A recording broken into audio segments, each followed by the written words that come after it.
Hi, this is Frank Saline, CEO of Third Level Consulting, and this is just a short overview of the adapted version of the Marketing to the Max presentation. The full version would be available through our consulting clients, as well as our information on complete marketing systems. Many owners struggle in their marketing efforts. You can read this. I'm not going to insult your intelligence by reading it to you, but you may recognize some of these reasons in these bullet points that are here. The key aspects of maximum marketing are a marketing system progression, how to acquire customers, how to retain customers, the technologies and methods to get the job done, and forming and measuring the marketing plan. This presentation is available to you in PDF format, so again, I'm not going to insult your intelligence, but this is the key question. Is marketing an expense or investment? And as you can see here, the answer is, it depends. If you have a system that will guide your marketing efforts and monitor your marketing efforts and measure your marketing efforts and continues to adopt over time, then marketing is an investment, not an expense. There is a progression for the marketing system.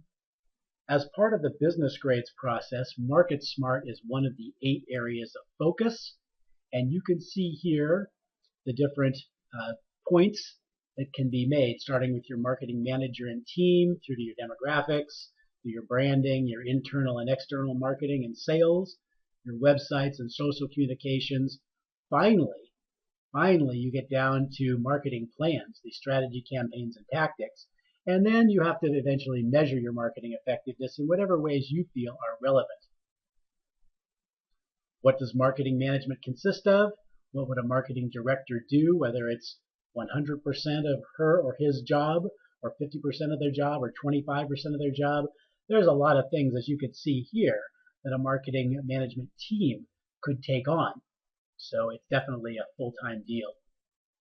Informing your team and your focus groups on occasion, you'll want people of various age ranges, genders, and cultures and qualities. This is a worksheet for that. In demographics, we have a process by which we run demographic reports. Third Level Consulting does on your specific location, radiating outward, in addition to customer mosaic reports. And then there is a 6-stage process that you can go to determine what your market share could be. And you can discuss those with us to determine whether or not you've got more or less than your expected market share of children in your particular area, in your particular program. Again, you could spend time going through that. In terms of branding, there's some definite questions. There's 6 bullet point questions here in terms of business decisions that determine the direction, flavor, and tone of your brand.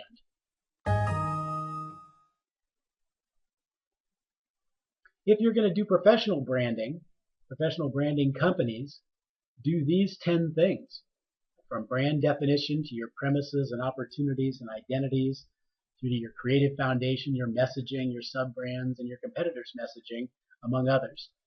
Third Level Consulting can help you with a professional analysis in this regard, but these are the basic elements. Of course, you want a consistent name and logo image consistency on everything you do. We've listed a few things here through the bullet points. Knowing the difference between brand, commodity, and product is vital. Those of you that are third level clients already know this. And again, you want to do this for each and every program that you have. And there's a brand, commodity, product worksheet here as well. Customer retention we've put before customer acquisition because it's easier to retain the customers you already have. If you're a startup, that's different, but most of you have existing operations, and retaining a customer is the way to go. Word of mouth can happen by design, based on those 4 to 6 bullet points that appear everywhere. When it's consistent, then customers expect, receive, and relay the same messages to their circle of contacts by design. A few steps to improve your word of mouth efforts. You can take those and study those a little bit, discuss them with your staff. You must have a unique selling proposition. That's the extension of the brand and commodity and product concepts. And there's 18 ways here to develop your USP, unique selling proposition. Customer-centric focus. Many of you have seen us do this in a workshop before, where the customer starts off in the exact middle of your universe. And after a while, as you get busier with things like marketing and staffing and facilities and finance, the customer drifts a little bit until finally the customer could potentially be out of your circle of focus completely. And of course, we've got to stop, eliminate, and prevent the drift away effect. To that end, there's a few customer-centric tips that are here, 10 of them on these first 2 pages. And then going into referrals, which is basically the process of establishing and maintaining relationships. How exactly do you do that?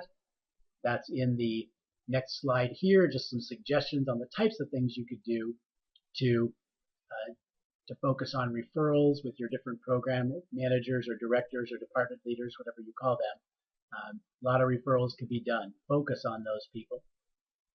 It's good to have a discussion about those. The experience economy, we're not in a service economy anymore, we're in an experience economy. This was tagged way back in 1999. And you'll see that the premise from going from commodities to goods to services to experiences, this whole progression here is where we're at now. So only those that provide incredible experiences are going to survive and thrive. There's an analogy of a birthday party and a birthday cake and all of this that you can read here. It's quite enlightening, actually. A little bit more on the experience economy is here. And then we talk about, since we're in an experience economy, how do we design the customer experience? Well, we do that. All these ovals on the left are ways people come into your business. From there, the parent has an experience curve, and the child has an experience curve, and even the staff has an experience curve, because they're all your customers, although that's out of the realm of this particular conversation. The main point is to take every line item in the parent experience and in the child experience and develop the wow factors that create that experience for them, along the same lines as Disney does. There is an outstanding customer service culture course available through 3rd level. As a basic overview, we do part 1, which is the basics. You can see the main bullet points here.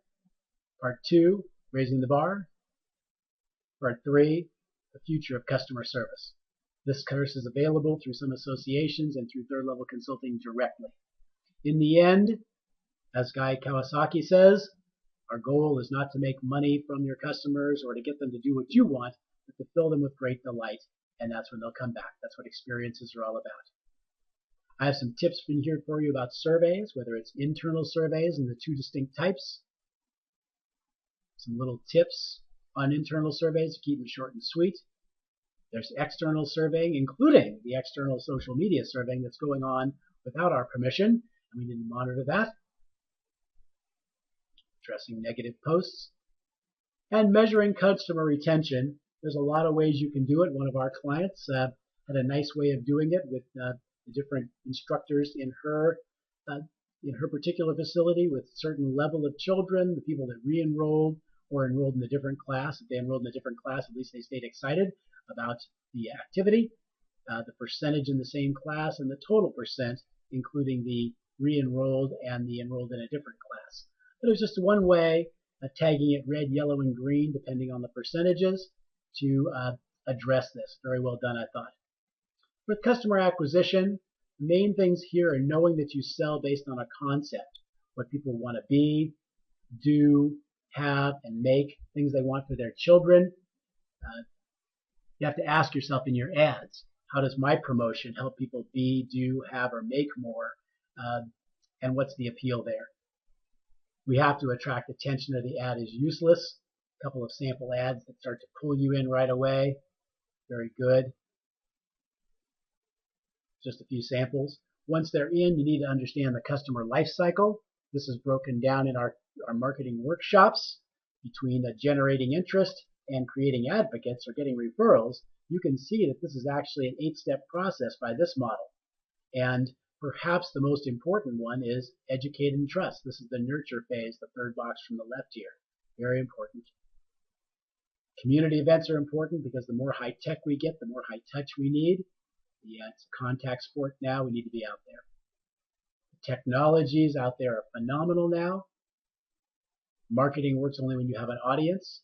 So if you're trying to use website, email, Facebook, voice broadcast, text broadcast, direct mail, in addition to your retention techniques, which we kind of went over already, there's information here on your website function, the magic pages formula for web pages today. What's the object of social media success, from exposure to awareness to motion and action by the people that we're affecting? Need to have a basic strategy, understanding the basics, creating your social media strategy and action plans, and how to measure your social communications. We can have discussions about all types of these things, which we do in our client discussions at the platinum level and above each month, and at the Brain Trust conferences. Some tips on email, some tips on Facebook, some tips on integrating text messaging and voice broadcasts. These particular slides are courtesy of Brian Foster of Stars and Stripes and the Kids Business Resource out of Michigan. Direct response versus branding, very interesting. Finally, form and measuring your marketing plan. There's different types of marketing plans. There's by the seat of your pants, informal, formal, and having a professional marketing company do it. Either way, the goal and the component of campaigns is setting strategies and goals, setting the campaign, and setting the tactics. So you might set a few goals here, right? And you might say, fine, what are we going to do? What kind of campaigns are we going to do? What kind of things are we going to do for campaigns? And then finally doing the tactics themselves. You might do a little cross-check on your goals versus the tactics. And finally, you might look at a couple of different types of campaigns. Here's 4 ads in gymnastics, for example, from USA Gymnastics. You can use one of these in each ad, have a series of 4 ads. You could also do a Movement Activates Learning, which is a marketing package that will be available soon on sensory systems, or any one of 20 or 30 different brain-body ad campaign concepts. Finally, when you're doing your ROI, you have to figure the campaign. On yellow here, we highlighted some things that maybe were done in one particular campaign. The investment, the number of leads, the number enrolled, the percent converted, cost per customer, that's the cost per converted customer. What's the lifetime value of that customer, though? Multiply the lifetime value times the number enrolled, and you've got your ROI in a chart like this, which is available to third-level customers. In the end, that's it. Just wanted to give you a short version of the Marketing to the Max presentation. Enjoy, take care, and let us know if you need anything.